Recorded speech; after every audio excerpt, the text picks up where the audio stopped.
O professor Guilherme, ele é doutorando e mestre, ele é professor de processo civil na Faculdade de Direito Milton Campos, advogado, membro da Comissão de Processo Civil da OAB-MG, conselheiro permanente do IDPRO.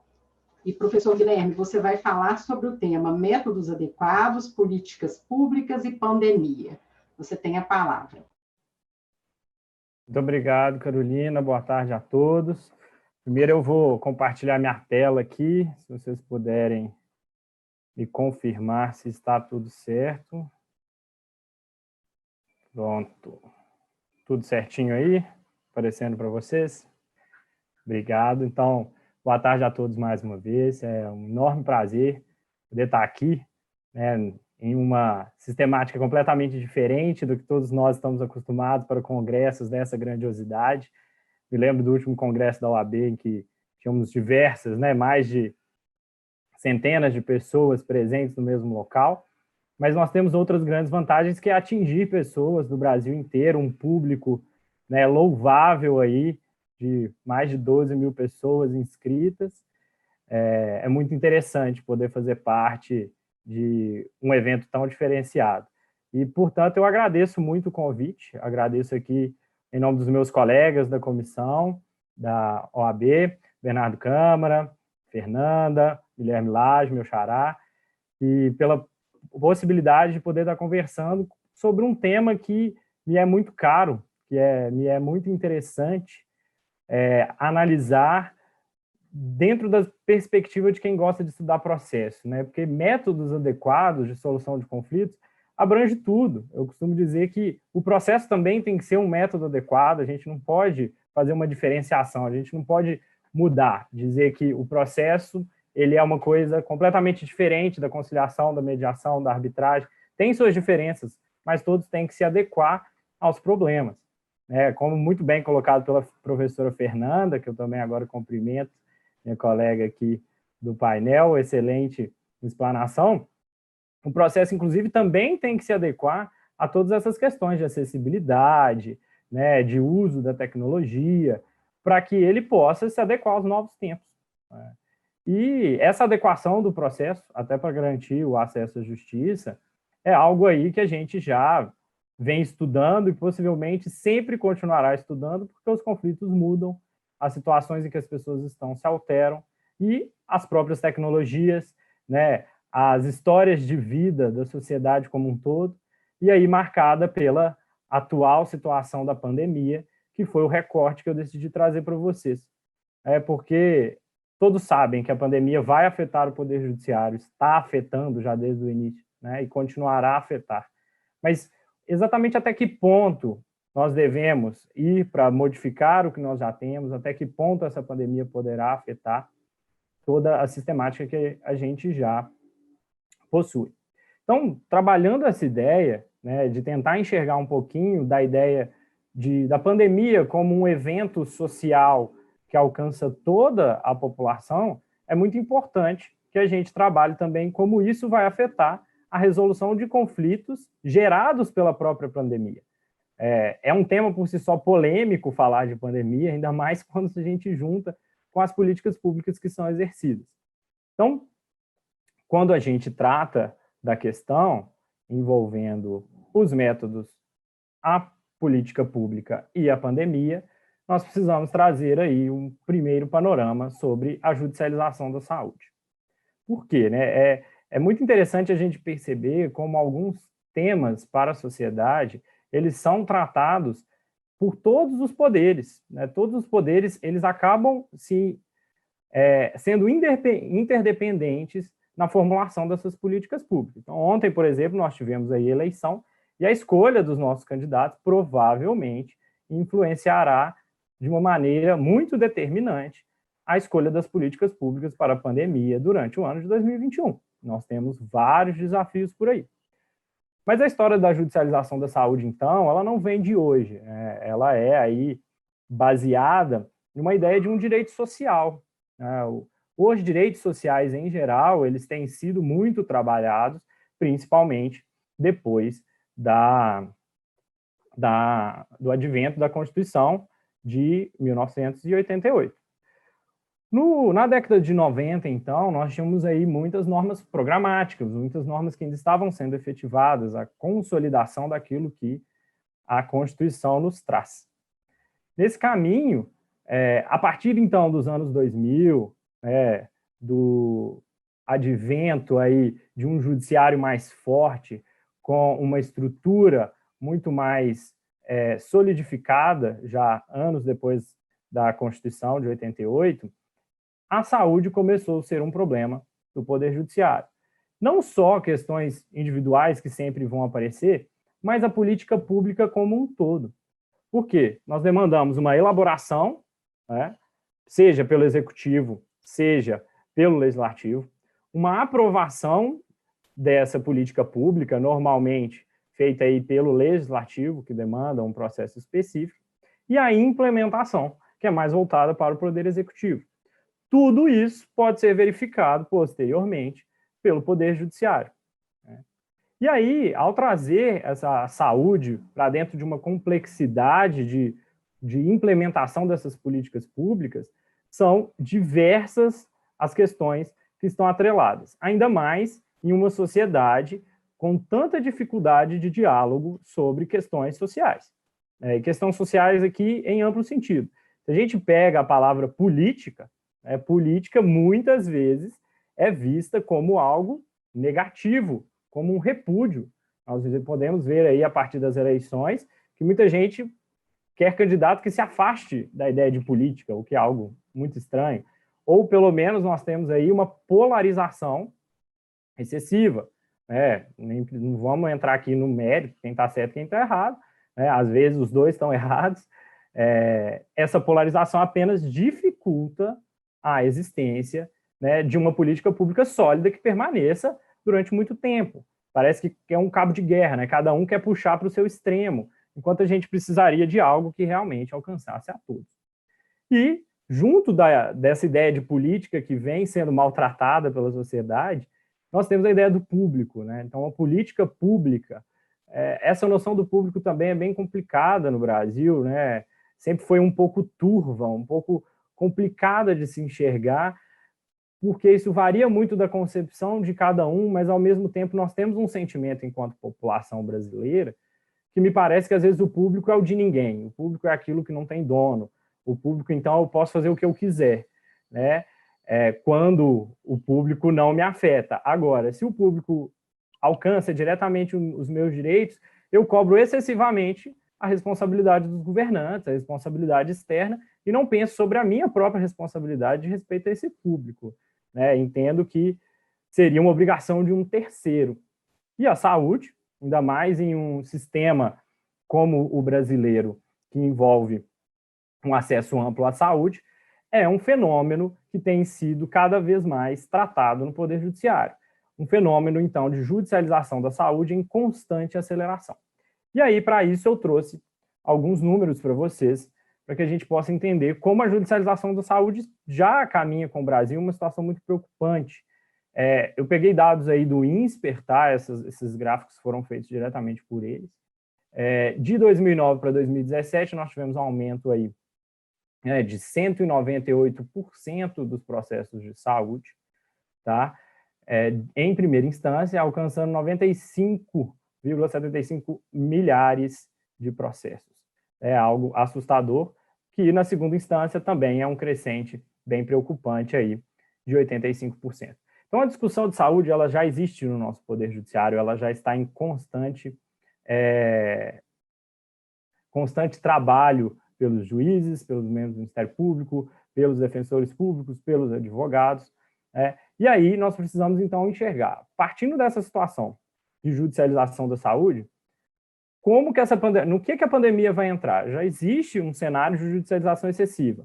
A pandemia vai entrar dentro dessa perspectiva como uma litigância de interesse público, como uma litigância com o interesse da sociedade voltado para ela. Todo mundo se preocupa muito com essa ideia. Como vai ser feita a política pública de saúde? Isso já era algo que já existia antes da pandemia. Com a pandemia, isso se tornou ainda uma questão que é preocupante para todos nós. Além disso, essa preocupação deriva diretamente de uma alta relevância desse direito que deve ser protegido. Cada vez mais, nós enxergamos a saúde como um bem essencial, tanto que nos trancamos dentro das casas para que nossa saúde, e a saúde de terceiros também, não fosse afetada pelo vírus. E, sempre que a gente fala de saúde, nós estamos tratando de urgência, né, da determinação, seja judicial, seja da política pública, no legislativo ou no executivo, porque eu não posso esperar, né? Com a saúde eu não posso lidar com o tempo, eu não posso pedir para o vírus aguardar, infelizmente. Na hora que a onda chegou, na hora que o vírus chegou, as medidas têm que ser tomadas com efetividade. E, por outro lado, uma vez que eu atuei de uma forma, é muito difícil eu reverter, né? Então, se eu estou tratando de política pública de saúde, eu estou falando em prover o necessário e utilizar do orçamento. Esse orçamento, uma vez utilizado, dificilmente eu vou conseguir retomar e refazer escolhas, né, sem ter desperdiçado ou sem ter utilizado durante um período. Então, a escolha pela política pública envolve muitas dessas dificuldades. Tem um interesse público, uma alta relevância e algo que tem que ser feito com urgência e dificilmente eu vou voltar atrás. Então, é uma hard choice, é uma escolha bem complicada de se fazer. E quando ela é feita errada, como que a demanda se manifesta? Notadamente, no Poder Judiciário, essa demanda aparece individualmente. Por quê? É a minha saúde, a pessoa que não foi abarcada ou foi abarcada e por uma questão de saúde não pôde melhorar, né, não conseguiu acesso ao que precisava, essa pessoa, então, não abarcada ou com a saúde ainda frágil, vai para o Poder Judiciário na tentativa de obter novos caminhos. Então, isso aparece individualmente, enquanto a política pública é coletiva. Isso é um grande complicador, porque se soma ainda com a repetição dessas demandas individuais e pontuais. Enquanto o Estado, então, ele tem que ficar prestando para todo mundo, mantendo a política pública que foi determinada, existem alguns pontos fora da curva que devem ser observados.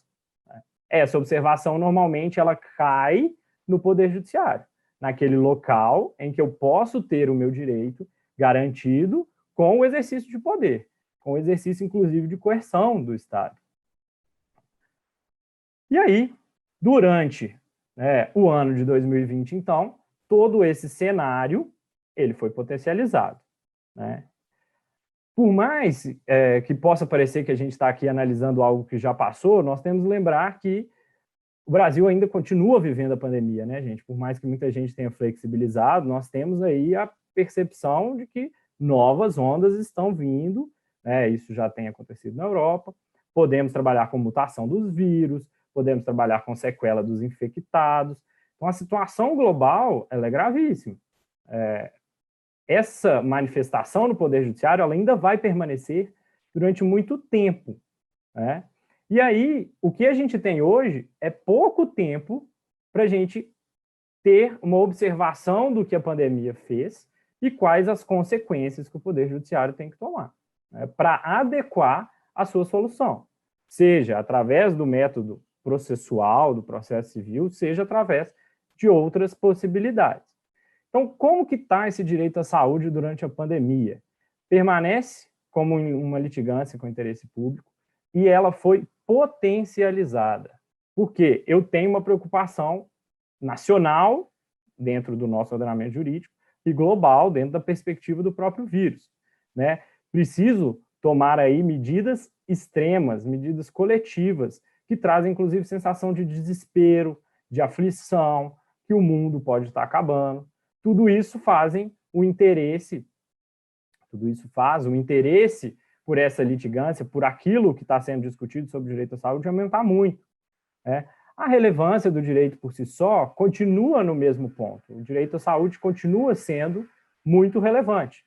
Nós temos aí como prova a própria pandemia. E a urgência e a irreversibilidade, né? A ideia de que eu preciso de uma tomada imediata de atitude, de criação de política pública em face da pandemia, assim como a irreversibilidade, o uso do orçamento, também são cada vez mais iminentes. Então, a gente observa que as características da judicialização da saúde elas foram potencializadas dentro da perspectiva da pandemia e ainda somadas a algumas dificuldades próprias do nosso tempo. A desinformação, a fake news e a polarização política. Se já era difícil lidar com a saúde no Poder Judiciário, na sua judicialização, na resolução de conflitos, com toda essa dificuldade de interesse público, relevância, urgência e reversibilidade, a desinformação, o fake news e a polarização política estão ainda mais dificultando todo aquilo o necessário para que seja resolvida a questão. E aí, o que a gente observa, né? O que nós podemos enxergar na pandemia como demandas existentes para tentar adequar uma melhor resolução do conflito? Se a gente pega aqueles mesmos gráficos do INSPER e observa os assuntos das decisões em segunda instância até 2019, tá, com dados de 2017, mas a publicação foi feita em 2019, o que a gente observa? Está lá no topo, medicamento. Medicamento está sendo discutido em 69,1% das decisões em primeira instância. Na pandemia nós temos isso? Nós tivemos, propriamente dita, a discussão da hidroxicloroquina, né? O que a gente começa a observar? Muitas das demandas da pandemia, elas já são vivenciadas, talvez com menos extremismo, com menos potencialização dessa dificuldade, mas elas já eram vivenciadas pelo Poder Judiciário desde os anos 2000. Né?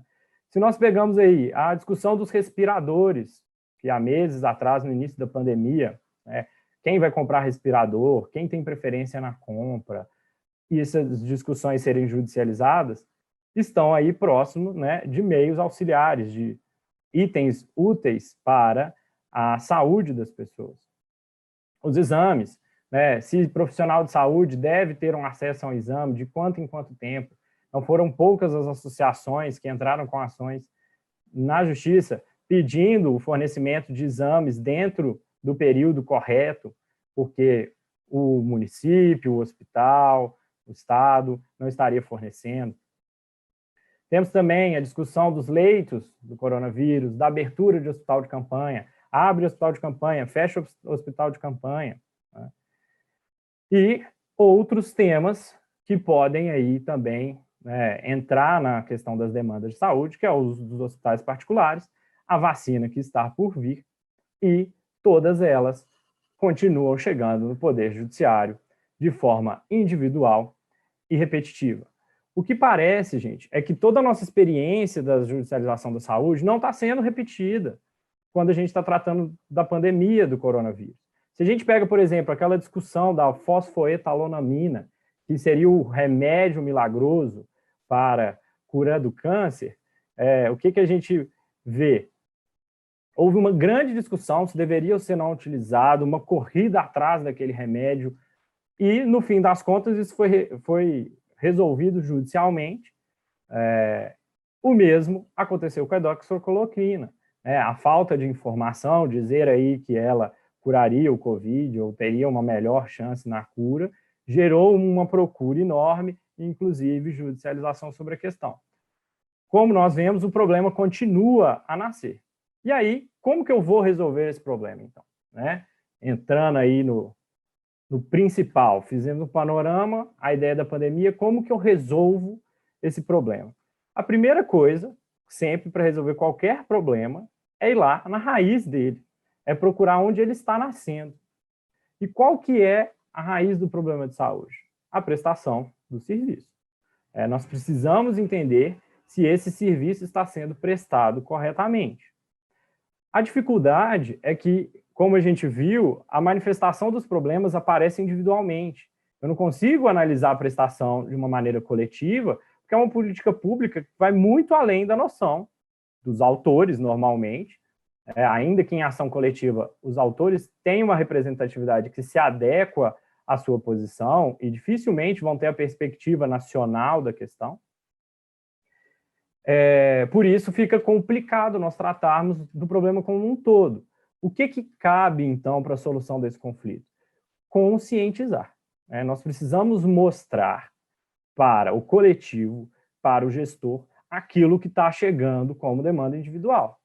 Como eu falei com vocês, nós temos um quadro, vamos dizer, o quadro é todo branco, e algumas pintinhas, alguns pontos em que esse quadro de prestação de serviço de saúde estão sendo questionados no Poder Judiciário. Essas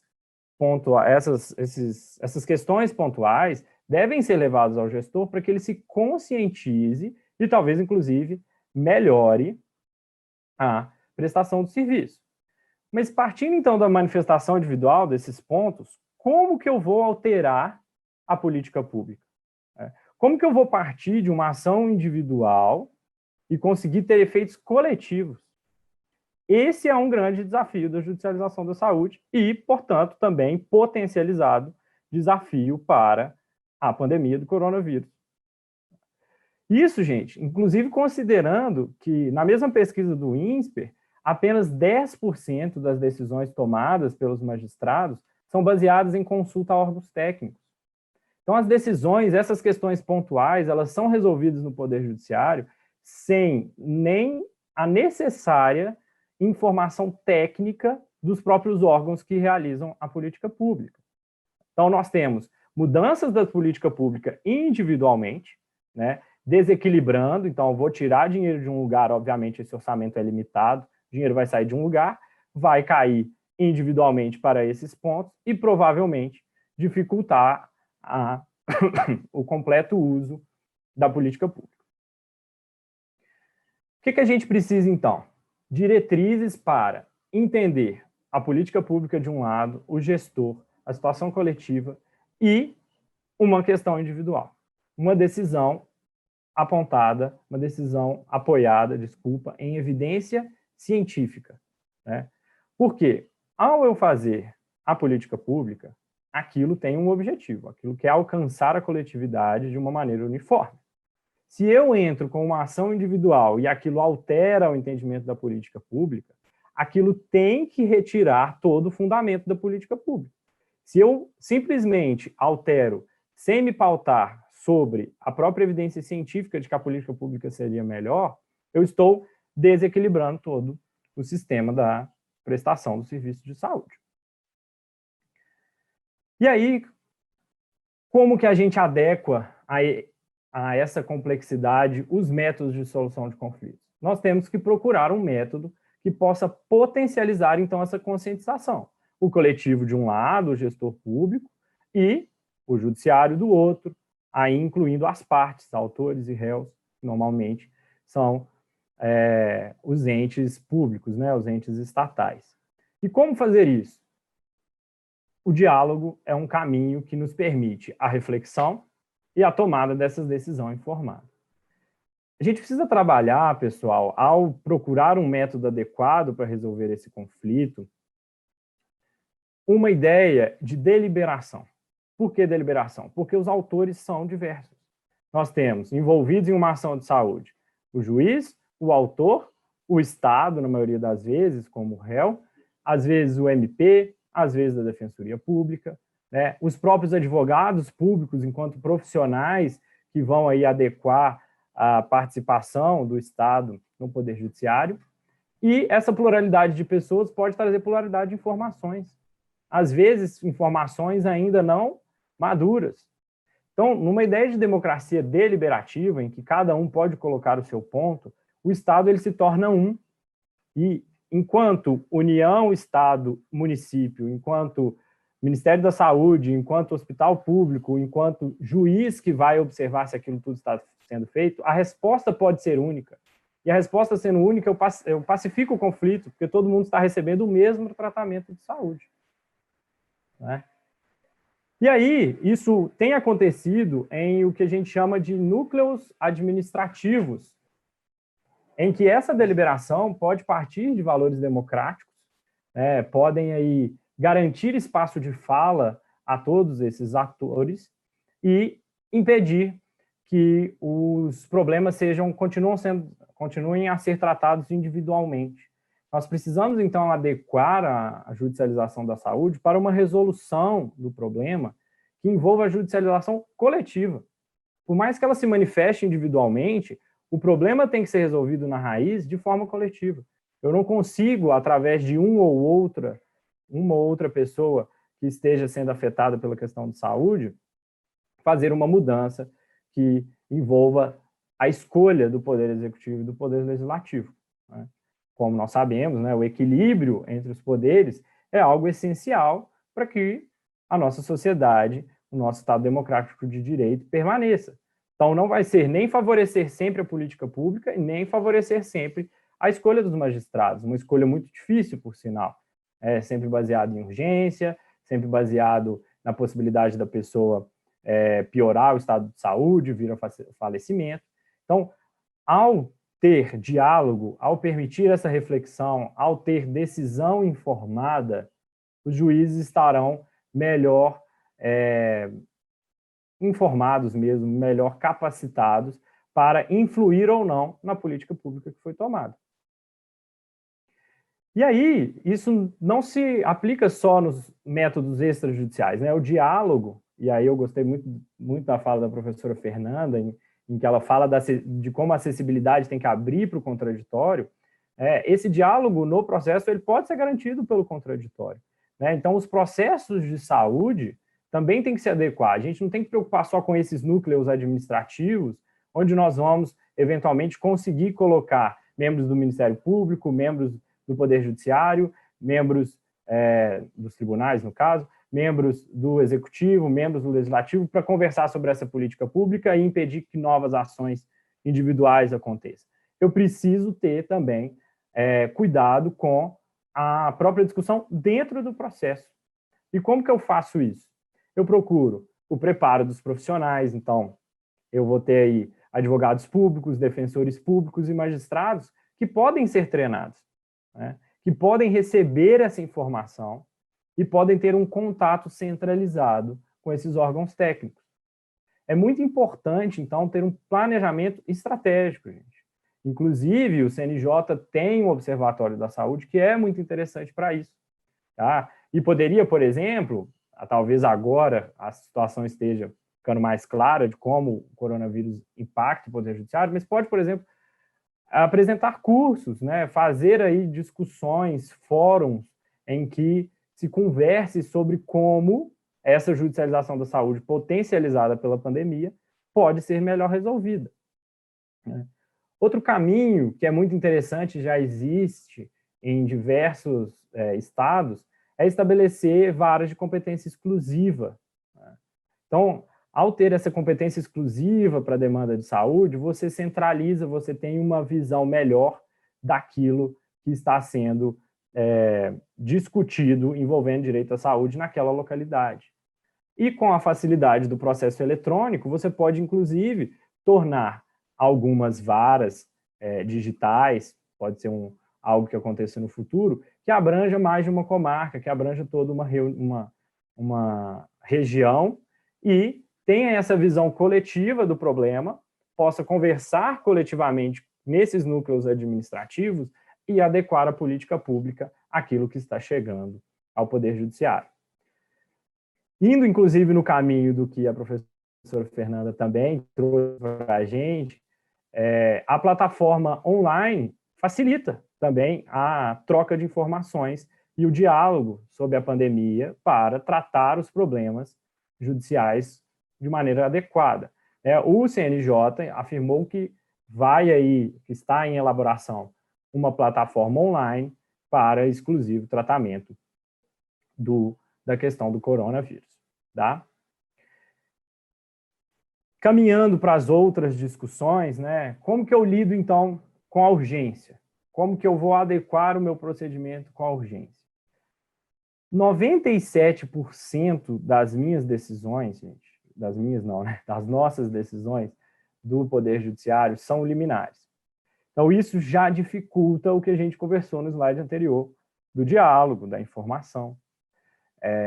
Aqui é um momento muito complicado do processo, a análise da liminar, porque a urgência é iminente, né? Nós temos medo de que cada minuto pode ser definitivo, e, ao mesmo tempo, o juiz precisa tomar uma decisão. Volto à questão do contraditório apenas para que a gente lembre, né? A liminar não é, por si só, a forma a regra, melhor dizendo, do nosso processo. Eu só devo conceder a liminar quando realmente o tempo não puder esperar essas informações. E parece que isso não tem acontecido. Então, talvez cabe aí ao Poder Judiciário refletir se são necessárias realmente as liminares com toda essa urgência, ou se eu posso esperar as informações. E temos aí também, como já citado, o Observatório da Justiça, o Observatório, né, de Saúde do CNJ, com a informação concreta de como a prática está sendo realizada. Por fim, gente, nós temos também possibilidade de tratar a repetitividade, né? O sistema de precedentes e o IR, incluindo o IRDR e o IAC, podem ser também formas de verificar aquilo que, no caso do IRDR, já é repetitivo, ou no caso do IAC, aquilo que possa vir a ser repetitivo, e já tratar isso de forma vinculante para todos os casos futuros.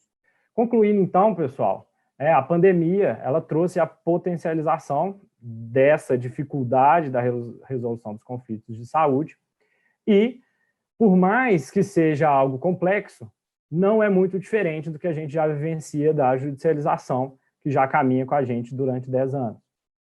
Então, a gente tem que aproveitar toda a nossa experiência com a judicialização da saúde, adequar esse procedimento, trazer a conscientização, a tomada de decisões informadas como princípios essenciais para resolver algo em um momento tão difícil, como principal baliza aí para evitar qualquer interferência, qualquer dificuldade no próprio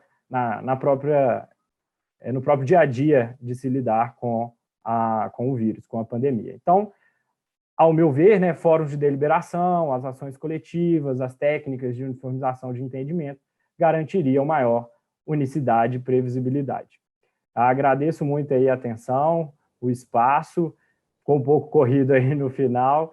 Se tiverem qualquer dúvida, pode entrar em contato aí, meu e-mail, Instagram, e a gente troca uma figurinha. Boa tarde a todos.